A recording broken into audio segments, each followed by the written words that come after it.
کہ جنت میں جنتی اللہ کو ایسے دیکھیں گے جیسے 14ویں رات کا چاند. اس سے بھی کچھ لوگوں نے بات کہی کہ اللہ کے رسول صلی اللہ علیہ وسلم نے اللہ کو روبرو دیکھا، لیکن وہ جو ملاقات ہوئی ہے، وہ جو کلام ہوا ہے، وہ آپ عطیات کی شکل میں نماز میں پڑھتے ہوئے جو کلام ہوا وہ میں آپ کو تھوڑا سا بتا دوں کہ وہ معراج کا تحفہ ہے جسے حضور اکرم صلی اللہ علیہ وسلم نے نماز کا حصہ بنا دیا.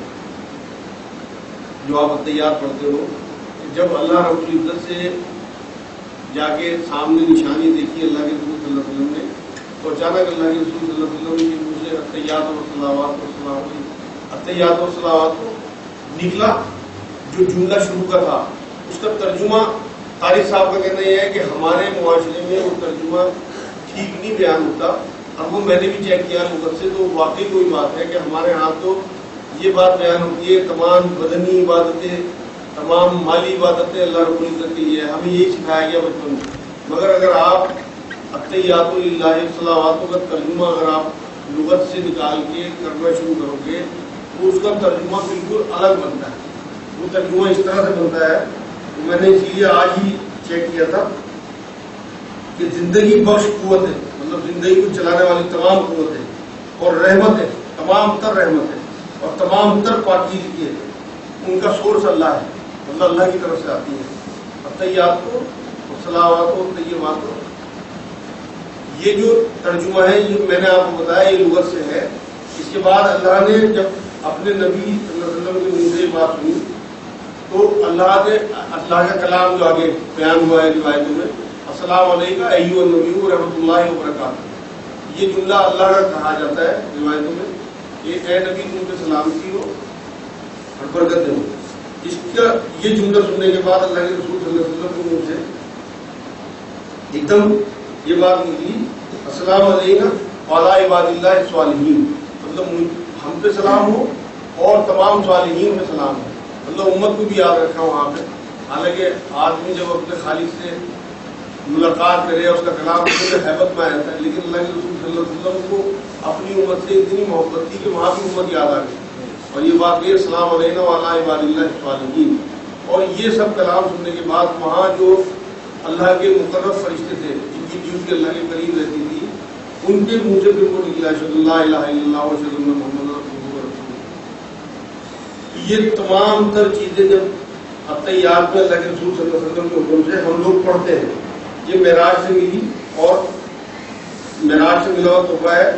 جو اور نماز بھی مومن کی معراج آتی ہے، حضور کی حدیث ہے کہ نماز مومن کی معراج ہے، اسی لیے وہ معراج سے ملا تحفہ ہماری معراج نماز میں اللہ کے رسول صلی اللہ علیہ وسلم نے پیوست کر دیا.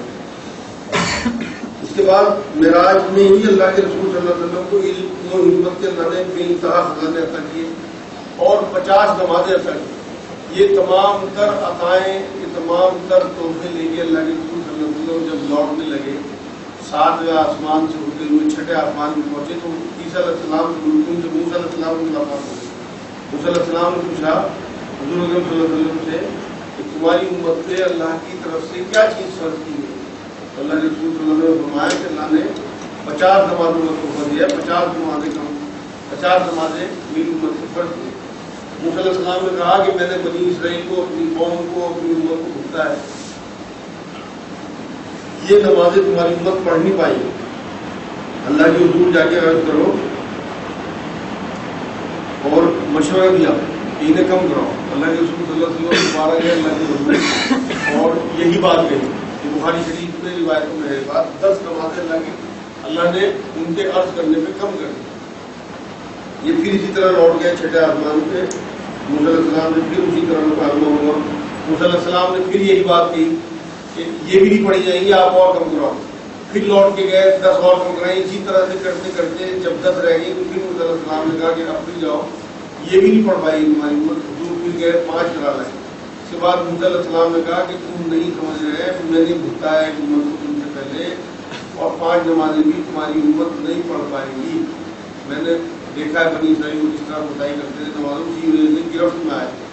تو اللہ کے رسول صلی اللہ علیہ وسلم نے فرمایا کہ میں اتنی بار اللہ کے پاس جا چکا، اب مجھے شرم آتی ہے اللہ سے کہتے ہوئے کہ اس سے کم کریں. میں نے 5 نمازیں قبول کر لی. اتنی جملہ پورا ہونا تھا کہ اللہ کی طرف سے ندا آئی کہ 5 نمازیں جو تم نے قبول کی ہیں، میں تمہاری امت کو 5 نمازوں کا ثواب 50 نمازوں برابر دوں۔ تو ایک نیکی کا ثواب 10 گنا دنیا میں جو ہوتا ہے، یہ 5 نمازوں کا ثواب ہمیں 50 کے برابر ملے گا۔ کتنا سستا ہوتا ہے۔ اور رسول اکرم صلی اللہ علیہ وسلم جنہیں 5 نمازوں سے کم کرانے میں شرم آ رہی تھی، ان کی امت کو ایک نماز یا 5 نمازیں چھوڑنے میں رکھتی برابر شرم نہیں آتی۔ یہاں ایک اور پہلو بھی ہے، اللہ کے رسول صلی اللہ علیہ وسلم جنہیں ہر آسمان پہ پوچھا گیا کہ خود آئے ہیں بلائے گئے ہیں، پہلی بار بلائے گئے تب پہنچے۔ اس کے بعد موسیٰ علیہ السلام سے مشورے کے بعد 5 یا 6 بار جب بھی گئے ہیں اپنی مرضی سے گئے، اللہ نے نہیں بلایا۔ اللہ نے اتنی انہیں اپنی طرف سے صلاحیت اور اختیار دے دیا تھا کہ اللہ کے رسول صلی اللہ علیہ وسلم اس کے بعد 5 یا 6 بار خود پہنچے اللہ کے پاس۔ اس میں بڑا نقطہ ہے اس بات۔ اس کے بعد نمازیں 5 نمازیں جب پوری ہو گئی، روایتوں میں بھی آتا ہے کہ دونوں جگہ اللہ کے رسول صلی اللہ علیہ وسلم کو 3 پیالے پیش کیے گئے، ایک میں دودھ تھا، ایک میں شہد اور ایک میں شراب۔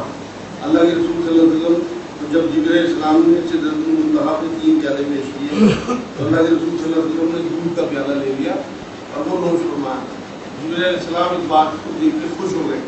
اللہ کے رسول صلی اللہ علیہ وسلم نے مادہ انسانی، یعنی کہ دودھ ایک ایسی غذا ہے جو کھانا اور پینا دونوں کا کام لگتا ہے، اسے چنا۔ اور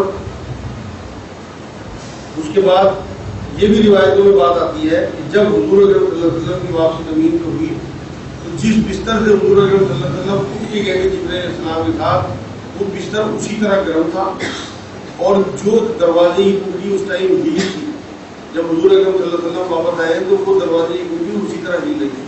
مطلب 2 پلوں میں اتنا لمبا سفر کر کے آئے تھے، جتنا میں نے آپ لوگوں کو بہت مختصر کر کے بیان کیا۔ بہت لمبی لمبی روایتیں ہیں۔ حضور اکرم صلی اللہ علیہ وسلم کو وہاں پہ دوزخ کی سیر کرائی گئی، جنت کی سیر کرائی گئی، مشاہدے کرائے گئے وہاں پہ، اور بہت ساری روایتیں ہیں۔ بستر دوبارہ گرم تھا، کنڈی ہل رہی تھی، اس میں بھی اللہ کی حکمت تھی۔ جب حضور اکرم صلی اللہ علیہ وسلم نے آ کے مکے میں اپنی سفر کے بارے میں صبح کو بتایا کفار کو، تو کفار نے حضور اکرم صلی اللہ علیہ وسلم کو معاذ اللہ جھوٹا کہا، اور ایک جگہ سے گزرتے ہوئے ابو بکر صدیق رضی اللہ تعالیٰ عنہ کو گھیر لیا اور یہ کہا کہ تمہارا یہ ساتھی کہتا ہے کہ میں رات بھر میں بیت المقدس اور تمام آسمانوں کی سیر کر رہا ہوں، اب تو تمہیں یقین ہو گیا کہ وہ جھوٹا ہے۔ اور ابو بکر صدیق رضی اللہ تعالیٰ عنہ نے کہا تم سے بات کس نے کہی؟ محمد صلی اللہ علیہ وسلم نے خود کہی، انہوں نے کہی تو ٹھیک ہوگا۔ یہیں سے حضرت ابو بکر صدیق جو ہے وہ صدیق کہلائے، یہیں سے صدیقیت کا لقب ملا، اور اسی واقعے سے بہت سارے جو کمزور ایمان والے تھے وہ مرتد ہو گئے، انہیں یقین ہی نہیں آیا تھا یہ بات۔ بہت سارے کافروں نے گھیر کے حضور اکرم صلی اللہ علیہ وسلم کو یہ بات بھی کہی تھی کہ آپ بیت المقدس ہو گیا ہے، وہ آسمانوں کی سیر کر کے آئے۔ آسمانوں کو تو ہم نہیں جانتے، نہ ہم نے دیکھا تو وہاں کیا ہے، لیکن بیت المقدس ہم نے بہت سارے لوگوں نے دیکھا ہے۔